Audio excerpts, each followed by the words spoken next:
For 2 years, New York Central Synagogue had this Israeli flag draped over a chair to represent hostages held in the Israel-Hamas war. They folded it over the weekend to symbolize their return. The synagogue has become popular worldwide in recent years, in part thanks to its leader, Senior Rabbi Angela Buchdahl. She is the first Asian American rabbi in North America. Her sermons garner thousands of online viewers, and I am one of them, so I was so happy to speak with Buchdahl about her new memoir. It is called Heart of a Stranger, and why she believes the lessons she shares can resonate with anyone. This is the ark where we keep our Torah scrolls. Welcoming outsiders into our own lives can make us feel more at home, too. Have you ever seen one up close? No. Oh, I'm just going to open this up for a second because it's so cool. That's the philosophy of Rabbi Angela Buchdahl. You can feel that, right? And the one she showed me firsthand with the Torah, the sacred scroll containing the first 5 books of the Hebrew Bible. Okay, you dressed a Torah, you did a mitzvah. I Okay, know, nice look at job. that. You did a mitzvah. Buchdahl is the first female senior rabbi in the more than 185-year history of Central Synagogue, a Reformed Jewish congregation in New York City.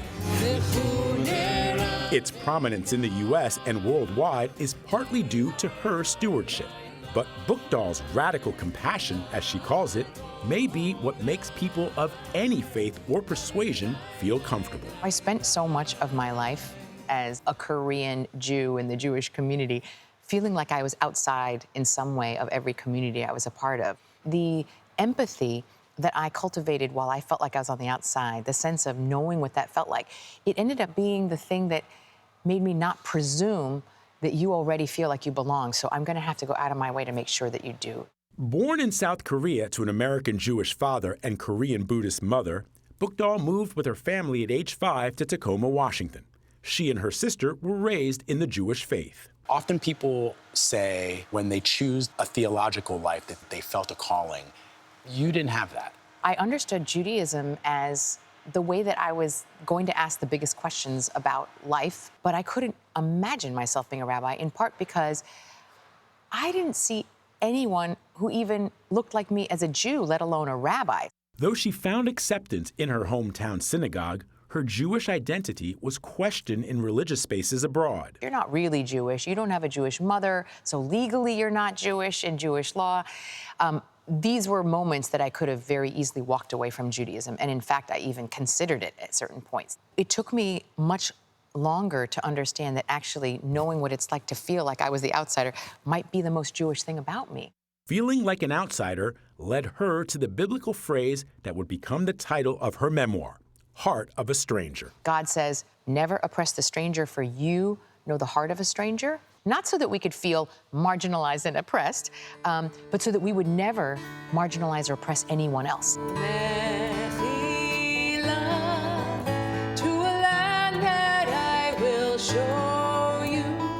I had music as this immediate sort of spiritual language that was so natural to me and enabled me to connect with people and to build community. She first joined Central as a cantor, leading song and prayer, then as a rabbi. It's keeping me up at night watching the world and so many in our community lose all empathy for the state of Israel. And at the same time, watching so many of us lose all empathy for the Palestinian people.